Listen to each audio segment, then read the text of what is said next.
Shiva Mahbobi, who's a spokesperson for the campaign to free political prisoners in Iran. She herself was a former political prisoner, and she will now speak for 10 minutes on her situation. Thank you very much.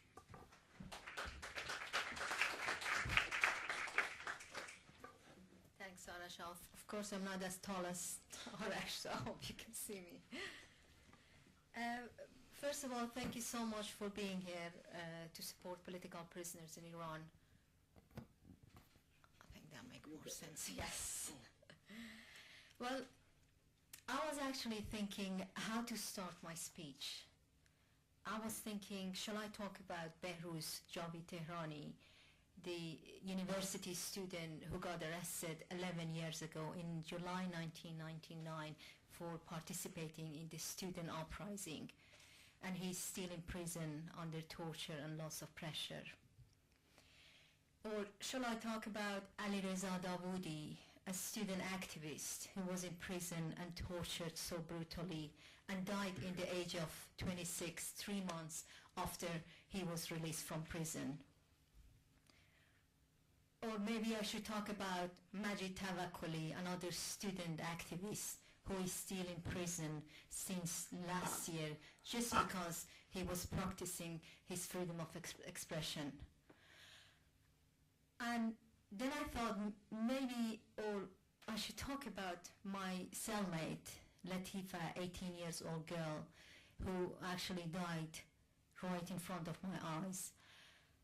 Or shall I talk about another cellmate of mine, a beautiful young lady, Fawzia, in the prison, that she was raped so many times and she was tortured, and as a result, she was mentally disturbed. I never knew what happened to her. No one ever heard of her. Or shall I talk about Saeed Zainali, another university student who was arrested in 1999, 11 years ago, and since then, no one ever heard where is he and what happened to her.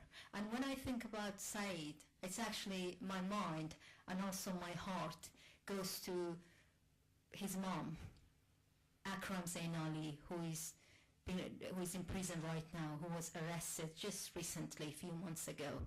And the only crime she actually had, that she was looking for Saeed every single day of these past 11 years. We can imagine how hard is that, not knowing where is your child and what happened. And she is still in prison. And also she is part of the Parque Lale's Mothers of Parque Lale, which is a repeating history of Argentinian mothers, and they've been gathering in Parque Lale in Tehran every Saturday. I mean, too many names really, it comes to my mind that is impossible to name all of them. All these people who've been tortured, been in prison, executed, disappeared during the last 31 years since the Islamic regime came to power. And these few names that I just mentioned, it's just a few drops in an ocean. And there are many actually that we don't even know their names. We don't know their whereabouts. We don't know what happened to them.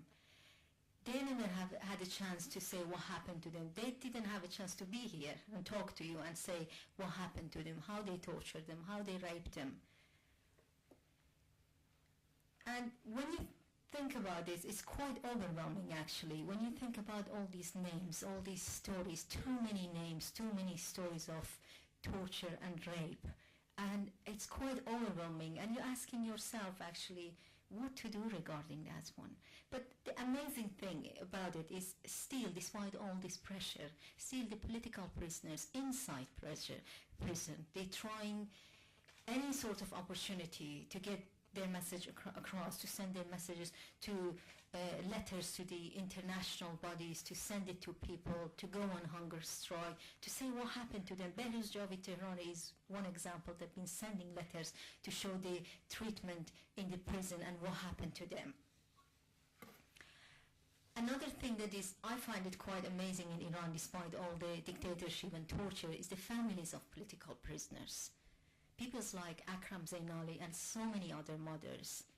They've been trying to be the voice of their loved one. And they've been trying to gather, they've been trying to do a lot really to say what happened to their loved one. But the regime have started putting pressure on them as well. They have been threatening them, they've been putting them in prison, same as Said's mother. They've been tortured them in prison and kept them in prison to silence them, to prevent them from talking to other people in the world, to saying what happened to their people, to prevent them from exposing the situation of their loved one. And many times when you look at it, the fight against the Islamic regime in Iran, the resistance of the political prisoners in Iran, and also the international solidarity for the political prisoners put lots of pressure on Islamic regime. I mean, last year was just one example of that. And since then, even the regime tried to deny that actually they have arrested people or killed people. They actually deny that they have any political prisoner, if you notice the news. But the thing is, these are good, very good that we put lots of pressure on the Iranian regime, but this is not enough really, as you see. I mean, the fight to free political prisoners need to be much stronger. The fight for them needs to be more widespread. And we need to do more. We shouldn't allow any media. I mean, Arash mentioned some of them. Look at the media. Do they talk about political prisoners? No, not anymore. As if no one is in prison anymore. And we know there are thousands and thousands of them are in prison. But we shouldn't allow any mainstream media, any government in any country, close their eyes on the torture and rape that's happening just right now that I'm talking to you, to political prisoners in Iran, inside the prison and their families. We need to be their voices. We need to be the political prisoners' voices. I mean, if the families of political prisoners and themselves been silenced by torture, by imprisonment, by threatening, by harassment, we can be their voices. We can echo their voices. We can raise their voices. And in that way, we shouldn't let the Islamic regime to silence them. That's why actually we're here. That's why we're here, because it's important for us. And that's why the campaign to free political prisoners, they have launched the campaign that called I'm His Voice, I'm Her Voice, which is this right here, as you see. And you can find it on the outside. It's an 8-month-long campaign until the 20th of June 2011, which is the day to support political prisoners in Iran, and asking everyone, every single person, no matter where they are from, to be the voice of one political prisoners. When you go and look at the table, there are the list of 1,003 political prisoners. This is just, I mean, based on the alphabet, it goes up to A. And we so far we're collecting 3,000, and there are so many. So we're asking them, if they know the name of political prisoners, they can put their name down on this card.